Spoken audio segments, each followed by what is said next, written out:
नमस्ते बच्चों।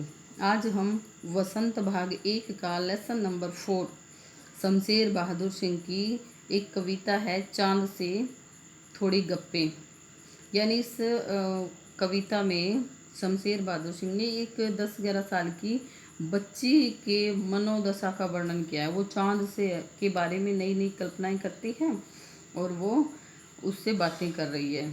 तो इससे पहले मैं आपको शमशेर बहादुर सिंह का थोड़ा सा परिचय बता देती हूँ। शमशेर बहादुर सिंह का जन्म है वो 13 जनवरी 1911 को उत्तराखंड के देहरादून में हुआ था। उनके पिता का नाम तारीफ सिंह और माता का नाम प्रभुदेवी था।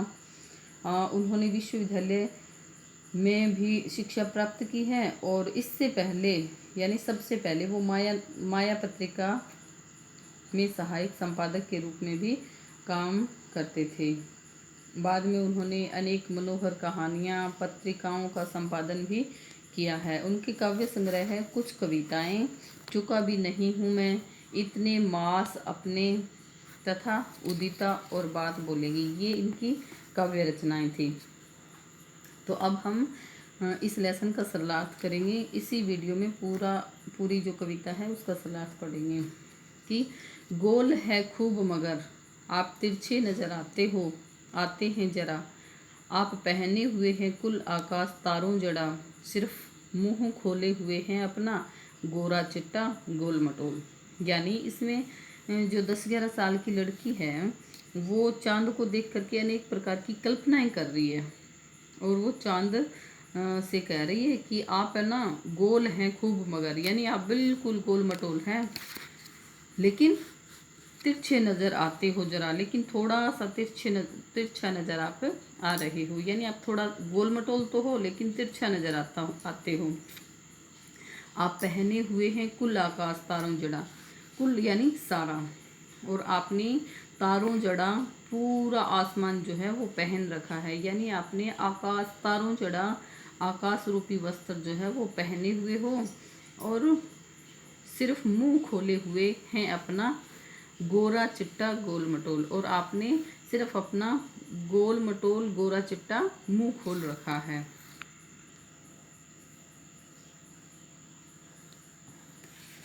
आगे है अपनी पोशाक को फैलाए हुए चारों सिमत होता है दिशाएं।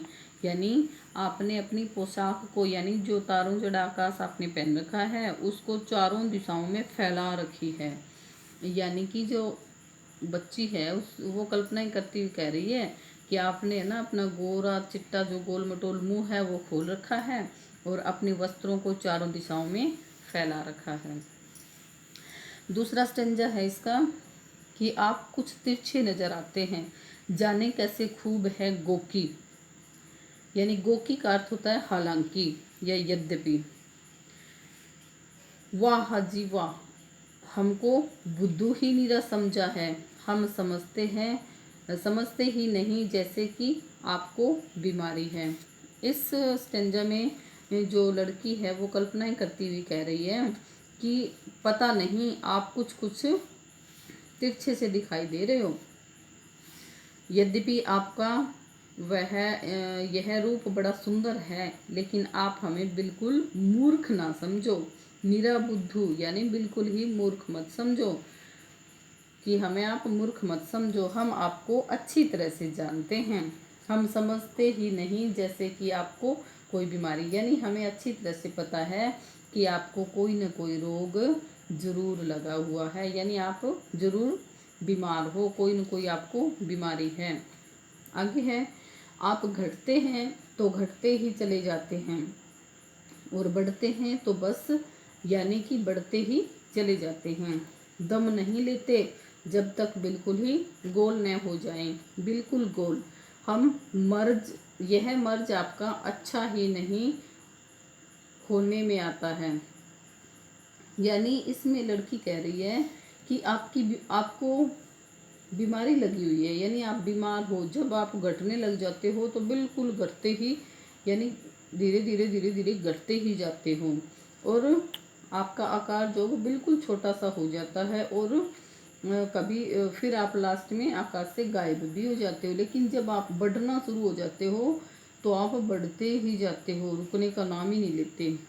यानी जब तक आप पूरा गोल नहीं हो जाते तब तक आप बढ़ते ही जाते हो। यह मर्ज आपका अच्छा ही नहीं होने में आता। मर्ज होता है रोग, यानी यह जो रोग है घटने बढ़ने का, वह आपका ठीक होने में भी नहीं आता है।